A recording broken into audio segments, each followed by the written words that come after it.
Hi friends, welcome to my channel. ಇದು ಟ್ರಿಪ್ದು second day vlog ಆಗಿರುತ್ತೆ. ಇನ್ನು ನಾವು ಬಂದು ಮಂತ್ರಾಲಯದಲ್ಲಿ ಸ್ಟೇ ಆಗಿದ್ವಿ.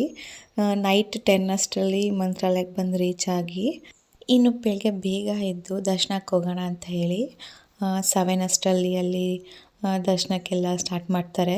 ಸೊ ಆ ಟೈಮಲ್ಲಿ ಹೋಗೋಣ ಅಂತ ಹೇಳಿ ರೆಡಿ ಆಗ್ತಾಯಿದ್ವಿ. ಇನ್ನು ನಾವಿದ್ದಿದ್ದು ನಾವು ಮಾಡಿದಂಥ ರೂಮ್ ಬಿಲ್ಡಿಂಗ್ ಅಂತ ಹೇಳ್ಬೋದು. ತುಂಬ ಚೆನ್ನಾಗಿತ್ತು. ಇನ್ನು ದೇವಸ್ಥಾನಕ್ಕೆ ನಿಯರೆಸ್ಟ್ ಆಗಿರೋ ಬಿಲ್ಡಿಂಗಲ್ಲೇ ನಾವು ರೂಮ್ ಮಾಡ್ಕೊಂಡಿದ್ವಿ. ಇದು ಕಾಸ್ಟ್ ಬಂದು ನಮಗೆ 1.5 ಬೀಳ್ತು ಪರ್ ಡೇಗೆ. ಬಟ್ ಇದನ್ನು ಆನ್ಲೈನಲ್ಲಿ 1 ಮಂತ್ ಬಿಫೋರ್ ಮಾಡಿದ್ರೆ ತುಂಬ ಕಮ್ಮಿಯಾಗೆ ಸಿಗುತ್ತೆ ಅಂತಲೇ ಹೇಳ್ಬೋದು. ಇದು ಬಂದು ನೋಡ್ತಿರ್ಬೋದು, ದೇವಸ್ಥಾನ ನಿಯರೇ ಇದೆ. ಇದು ಬಂದು ಇದ್ದಿದ್ದು ಬಿಲ್ಡಿಂಗ್ ಪೂರ್ತಿ ಆರ್ಯ ಸೇವಾ ಸಂಘ ಅಂತ ಏನೋ ಇದೆ ಹೆಸರು. ಇನ್ನು ದೇವಸ್ಥಾನಕ್ಕೆ ತುಂಬ ನಿಯರ್, ಒಂದು 10 ಸ್ಟೆಪ್ಸ್ ಹಾಕಿದ್ರೆ ಸಾಕು ದೇವಸ್ಥಾನ ಸಿಗುತ್ತೆ. ಇದು ನನ್ನ 7 ವರ್ಷದ ಕನಸು ಅಂತಲೇ ಹೇಳ್ಬೋದು. ಇನ್ನು ದೇವಸ್ಥಾನಕ್ಕೆ ಎಂಟರ್ ಆಗ್ತಿದ್ದಂಗೆ ಒಂದು ಪಾಸಿಟಿವ್ ವೈಬ್ಸ್ ಅಂತಲೇ ಹೇಳ್ಬೋದು. ಏನೋ ನಮಗೆ ಗೊತ್ತಿಲ್ಲದಿರೋಂಥ ಉತ್ಸಾಹ, ಮನಸ್ಸಲ್ಲಿ ಖುಷಿ ಸಂತೋಷ ಆಗ್ತಿರುತ್ತೆ. ಇನ್ನು ಸುತ್ತ ಇಲ್ಲಿ ಶ್ರೀಕೃಷ್ಣ ಪರಮಾತ್ಮವ್ರದ್ದು ಕಲಾಕೃತಿಗಳನ್ನ ಇಲ್ಲಿ ನೋಡ್ತಿದ್ರೆ ತುಂಬಾ ಖುಷಿ ಆಗುತ್ತೆ. ಎಲ್ಲ ಕಡೆ ಶ್ರೀಕೃಷ್ಣ ಪರಮಾತ್ಮನ ಅವತಾರಗಳು ಮತ್ತು ಏನು ಒಂದಷ್ಟು ಸಾಹಸ ಕಲಾಕೃತಿಗಳನ್ನ ನೋಡ್ಬೋದು.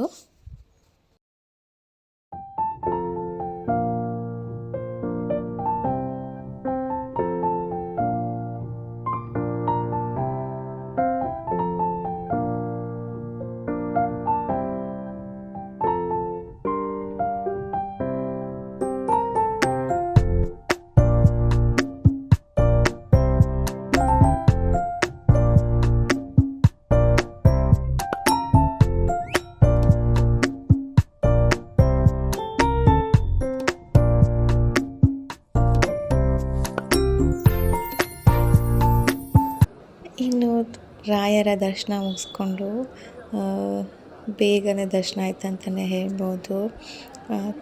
ನಾವು ಹೋಗಿದ್ದ ಟೈಮ್ ಒಂದು 8 ಗಂಟೆ ಅಷ್ಟರಲ್ಲಿ, ಮಾರ್ನಿಂಗ್ 8 o'clock ಅಷ್ಟರಲ್ಲಿ ದರ್ಶನ ಮುಗಿಸ್ಕೊಂಡು ಹೊರಗಡೆ ಬಂದ್ವಿ. ರಶ್ ಇತ್ತು, ಬಟ್ ಆದ್ರೂ ಕೂಡ ಅಷ್ಟೊಂದೇನು ಟೈಮ್ ಆಗಲಿಲ್ಲ ದರ್ಶನ ಮಾಡೋಕ್ಕೆ ರಾಯರದು. ಬೇಗನೆ ದರ್ಶನ ಮುಗಿಸ್ಕೊಂಡು ಪ್ರಸಾದ ತೀರ್ಥ ಎಲ್ಲ ಇಸ್ಕೊಂಡು ಬರ್ತಾಯಿದ್ದೀವಿ. ಇನ್ನು ದೇವಸ್ಥಾನ ಸುತ್ತ ಕೂಡ ರಾಯರ ಫೋಟೋಸ್ ಆಗಿರ್ಬೋದು ಮತ್ತು ಕೃಷ್ಣನ ಫೋಟೋಸ್ ಆಗಿರ್ಬೋದು, ಈ ಥರ ತುಂಬ ಒಂದಷ್ಟು ವಸ್ತುಗಳು ಪ್ರದರ್ಶನ ಇಟ್ಟಿದ್ದರು. ಇನ್ನು ನಾನು ನಿಮಗೆ ತೋರಿಸ್ತಿದ್ದೀನಲ್ಲ, ಇದು ಬಂದು ಮಂತ್ರಾಲಯ ದೇವಸ್ಥಾನದ ಎಂಟೈರ್ ಮ್ಯಾಪ್ ಅಂತಲೇ ಹೇಳ್ಬೋದು. ಯಾವ ಥರ ಡೈರೆಕ್ಷನ್ಸ್ ಇದೆ, ಏನೇನೆಲ್ಲ ಇದೆ ಅಂತ ಪ್ರತಿಯೊಂದನ್ನು ಕೂಡ ಇಲ್ಲಿ ಒಂದು ಶಾರ್ಟಾಗಿ ಫ್ರೇಮ್ ಮಾಡಿ ಇಟ್ಟಿದ್ದಾರೆ. ಅದು ನೋಡ್ಬೋದು ಇಲ್ಲಿ. ಮತ್ತು ನೆಕ್ಸ್ಟು ಮುಂಚೆ ಇದ್ದಿದ್ದ ಮಂತ್ರಾಲಯದ್ದು ಕೂಡ ಇಲ್ಲಿ ಫ್ರೇಮ್ ಮಾಡಿ ಇಟ್ಟಿದ್ದಾರೆ.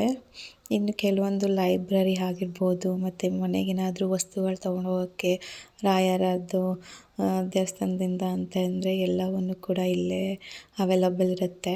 ಇನ್ನು ನಾವೆಲ್ಲ ದರ್ಶನ ಮುಗಿಸ್ಕೊಂಡ್ಮೇಲೆ ಸ್ವಲ್ಪ ಹೊತ್ತು ಕೂತ್ಕೊಂಡಿದ್ವಿ, ಮಕ್ಕಳನ್ನೆಲ್ಲ ಸ್ವಲ್ಪ ರಿಲ್ಯಾಕ್ಸ್ ಆಗಲಿ ಅಂತ. ಇನ್ನು ಡೈರೆಕ್ಷನ್ ಸುತ್ತ 4 ದಿಕ್ಕಲ್ಲೂ ಕೂಡ ರಾಯರ ಗರ್ಭಗುಡಿ ಡೈರೆಕ್ಟ್ ವಿಡಿಯೋ ಫೋಟೋಸ್ ಕೂಡ ಅಲ್ಲಿ ಡಿಸ್ಪ್ಲೇ ಆಗ್ತಿರುತ್ತೆ. ನೋಡ್ತಿರ್ಬೋದು ಎಷ್ಟು ಚೆನ್ನಾಗಿರುತ್ತೆ ಅಂತ. ಇನ್ನು 11 ಗಂಟೆ ಅಷ್ಟೊತ್ತಿಗೆ ರಾಯರ ಪ್ರಸಾದ ಕೂಡ ಸಿಗುತ್ತೆ ಅಂತ ಹೇಳಿದ್ರು. ಇನ್ನು ರೂಮಲ್ಲಿ ಹೋಗಿ ರೆಸ್ಟ್ ಮಾಡಿ ಸ್ವಲ್ಪ ಹೊತ್ತು ಆ ಟೈಮಿಗೆ ಬಂದು ಪ್ರಸಾದನೂ ಕೂಡ ನಮಗೆ ಸಿಕ್ತಂತಲೇ ಹೇಳ್ಬೋದು.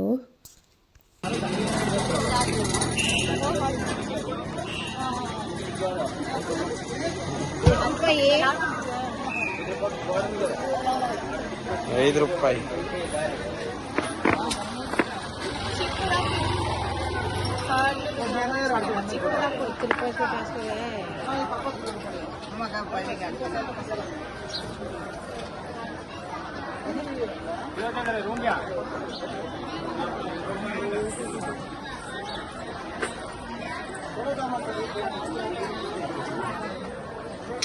ಇವನು ಒಂದು ಇಂಚಿ ಇಲ್ಲ ಹಾಕಿ ಇಬ್ರದ್ದು ಸಾಕು ಇಷ್ಟು ಸಾಕು ಬಿಡಿ. ಹೋಮ್ವರ್ಕ್ ಪ್ರಸಾದ ಮುಗಿಸ್ಕೊಂಡು ಹೊರಗಡೆ ಬಂದ ತಕ್ಷಣ ಇಲ್ಲಿ ಒಬ್ಬ ಅಜ್ಜಿ ಈ ಥರ ಏನು ಟೆಂಪ್ರವರಿ ಗೋರಂಟಿ ಹಾಕ್ತಾರಲ್ವ ಆ ಥರ ಹಾಕ್ತಾಯಿದ್ರು. ನನಗೆ ತುಂಬ ಇಷ್ಟ ಆಗಿ ಹಾಕ್ಸ್ಕೊಂಡೆ. ಕಮ್ಮಿ ಪ್ರೈಸ್ ಅಂತಲೇ ಹೇಳ್ಬೋದು. ನಾವು ಹಾಕ್ಸ್ಕೊತಿದ್ದಾಗಂತೂ ಜಾತ್ರೆ ಟೈಮಲ್ಲಿ ಊರಲ್ಲಿ ಹಬ್ಬ ನಡೆದಾಗ ಜಾತ್ರೆಗೆ ಬರ್ತಾಯಿದ್ರು. ಆವಾಗ ಒಂದು ಕೈಗೆ ಒಂದು 5 ರುಪೀಸ್ ತೊಗೋತಾಯಿದ್ರು. ಈಗಂತೂ ಒಂದು ಚಿಕ್ಕದು ಹಾಕೋಕ್ಕೆ 5 ರುಪೀಸ್ ಅಂತ ಹೇಳ್ತಾಯಿದ್ರು. ಬಟ್ ಜನ್ರೇಷನ್ಸ್ ಇರೋದ್ರಿಂದ ಅವಾಗಿನ್ಗೂ ಈಗಿನ್ಗೂ ಬಟ್ ಖುಷಿ ಕೊಡುತ್ತೆ ಈ ಥರದ್ದೆಲ್ಲ ಏನೋ ಎಕ್ಸ್ಪೀರಿಯೆನ್ಸ್ ಮಾಡೋಕ್ಕೆ. ಇನ್ನು ನಾನು ಹಾಕ್ಸ್ಕೊಳ್ಳೋದು ನೋಡಿ ಕೃಷಿನೂ ಕೂಡ ಹಾಕ್ಸ್ಕೊತಾ ಇದ್ದ. ಇನ್ನು ಕೃಷಿ ಸೋಹಾನ್ದು ಮತ್ತು ಕೃಷಾಂದು ಇಬ್ರದ್ದು ಇನ್ಶಿಯಲ್ ಹಾಕ್ಸ್ಕೊಂಡ. ಇನ್ನು ಇವರೆಲ್ಲ ಹಾಕ್ಸ್ಕೊಂಡ್ಮೇಲೆ ಮಮ್ಮಿ ನೀವು ಹಾಕ್ಸ್ಕೊಳ್ಳಿ ಅಂತೇಳಿ ನಮ್ಮ ಅಮ್ಮಂಗೆ ಹಾಕ್ಸ್ತಾ ಇದ್ದೀವಿ. ಇನ್ನು ಅಮ್ಮನ ಕೈ ಅಗಲ ಇರೋದ್ರಿಂದ ಎಷ್ಟು ಚೆನ್ನಾಗಿ ಬರ್ತಿದೆ ನೀವೇ ನೋಡ್ತಿರ್ಬೋದು. ತುಂಬ ಅಂದರೆ ತುಂಬ ಚೆನ್ನಾಗಿ ಕಾಣಿಸ್ತಾ ಇತ್ತು ಅವ್ರ ಕೈಗೆ ಅವ್ರು ಹಾಕ್ತಿದ್ದು. ಇನ್ನೇನು ಎಲ್ಲ ಹಾಕ್ಸ್ಕೊಂಡ್ಮೇಲೆ ರಾಮ್ ಕೂಡ ನಾವೆಲ್ಲ ಹಾಕ್ಸ್ಕೊಂಡಿದ್ದು ನೋಡಿ ಇಷ್ಟಪಟ್ಟು ನಾನು ಹಾಕ್ಸ್ಕೊತೀನಿ ಅಂತೇಳಿ ತುಂಬ ಸಿಂಪಲ್ಲಾಗಿ ಹಾಕ್ಸ್ಕೊಂಡ್ರು ಕೈಗೆ. ಮತ್ತು ನಂದು ಮತ್ತು ಅವ್ರದ್ದು ಇನ್ಶಿಲ್ ಕೂಡ ಹಾಕ್ಸ್ಕೊಂಡ್ರು AR ಅಂತೇಳಿ. ಇನ್ನು ಇಲ್ಲೆಲ್ಲ ಮುಗಿಸ್ಕೊಂಡು ಹೊರಗಡೆ ಬಂದ ತಕ್ಷಣ ನಾವೇ ಪರ್ಸ್ನಲ್ ಕಾರಲ್ಲಿ ಇಲ್ಲಿ ಸುತ್ತ ಇರೋ ದೇವಸ್ಥಾನಕ್ಕೆ ಹೋಗೋಣ ಅಂಥೇಳಿ ಬಂದ್ವಿ. ಇಲ್ಲಿ ಪಂಚಮುಖಿ ದೇವಸ್ಥಾನಕ್ಕೆ ಬಂದ್ವಿ. ಆಂಜನೇಯ ಪಂಚಮುಖಿ ಆಂಜನೇಯ ದೇವಸ್ಥಾನಕ್ಕೆ. ಇನ್ನು ಇಲ್ಲಿ ರಾಯರು 12 ವರ್ಷ ತಪಸ್ಸನ್ನು ಮಾಡಿದ್ರಂತೆ. ಆ ದೇವಸ್ಥಾನಕ್ಕೆ ಬಂದ್ವಿ.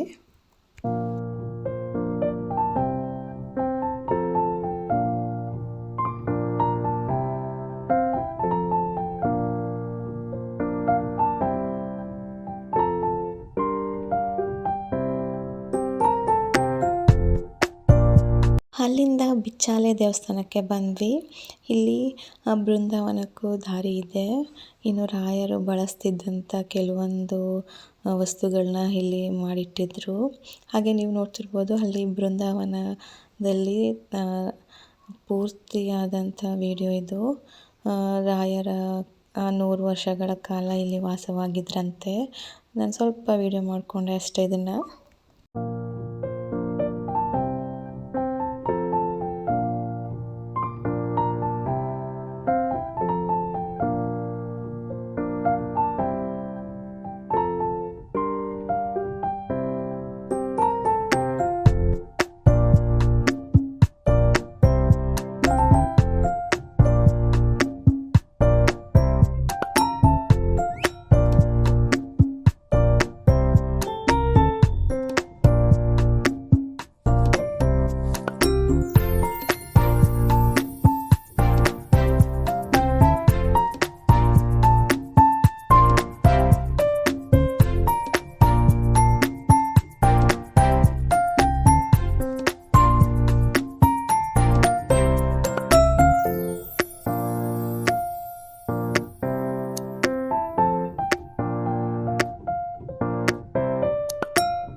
ರಾಯರ ಮಠದಿಂದ ಸ್ವಲ್ಪ ಡಿಸ್ಟೆನ್ಸಲ್ಲೇ ಒಂದು ಆಂಜನೇಯ ದೇವಸ್ಥಾನ ಇದೆ.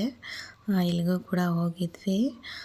ದೊಡ್ಡ ಒಂದು ವಿಗ್ರಹ ಅಂತಲೇ ಹೇಳ್ಬೋದು. ಇನ್ನು ಸಂಜೆ 7 ಗಂಟೆ ಅಷ್ಟೊತ್ತಿಗೆ ರಥ ಉತ್ಸವ ನಡೆಯುತ್ತೆ ಅಂತ ಹೇಳಿದರು. ಸೊ ನಾವು ಅದೇ ಟೈಮಿಗೆ ಬಂದ್ವಿ ರಥೋತ್ಸವ ನೋಡೋಣ ಅಂತ. ಇನ್ನು ಮಠದಲ್ಲಿ ಆ ಲೈಟಿಂಗ್ಸ್ನೆಲ್ಲ ನೋಡ್ತಿದ್ರೆ ಎಷ್ಟು ಖುಷಿ ಆಗ್ತಿತ್ತು ಅಂತಲೇ ತುಂಬ ಅಂದರೆ ತುಂಬ ಚೆನ್ನಾಗಿತ್ತು. ಇನ್ನು 7 ಅಷ್ಟರಲ್ಲಿ ರಥೋತ್ಸವ ಟೈಮಿಂಗ್ಸ್ ಇತ್ತಲ್ವ, ಎಲ್ಲ ಥರ ರಥಗಳನ್ನ ತಂದು ತಯಾರಿ ಮಾಡ್ಕೊತಾ ಇದ್ರು ಪೂಜೆಗೆ. ಇನ್ನು ಒಳಗಡೆ ರಾಯರ ಪೂಜೆ ಮುಗಿದ ತಕ್ಷಣ ಇಲ್ಲಿ ರಥೋತ್ಸವ ಸ್ಟಾರ್ಟ್ ಆಗುತ್ತೆ. 5 ಥರದ ರಥಗಳಲ್ಲಿ ರಾಯರ ಸವಾರಿ ಮಾಡ್ತಾರೆ ಅಂತಲೇ ಹೇಳ್ಬೋದು. ತುಂಬ ಚೆನ್ನಾಗಿತ್ತು. ಇನ್ನು ನಾವಿಲ್ಲಿಗೆ ಫಸ್ಟ್ ಟೈಮ್ ಬಂದಿದ್ರೂ ಒಳ್ಳೆ ಎಕ್ಸ್ಪೀರಿಯೆನ್ಸು, ಒಳ್ಳೆ ಎಲ್ಲ ತರಹ ಪೂಜೆನೂ ಮುಗಿಸ್ಕೊಂಡು ಅಂತಲೇ ಹೇಳ್ಬೋದು. ನನ್ನ ಅದೃಷ್ಟ ಅಂತಲೇ ಹೇಳ್ಬೋದು. ಒಂದೇ ಇದರಲ್ಲಿ ಎಲ್ಲ ಥರ ಪೂಜೆ ನೋಡೋ ಭಾಗ್ಯ ನನಗೆ ಸಿಕ್ತು.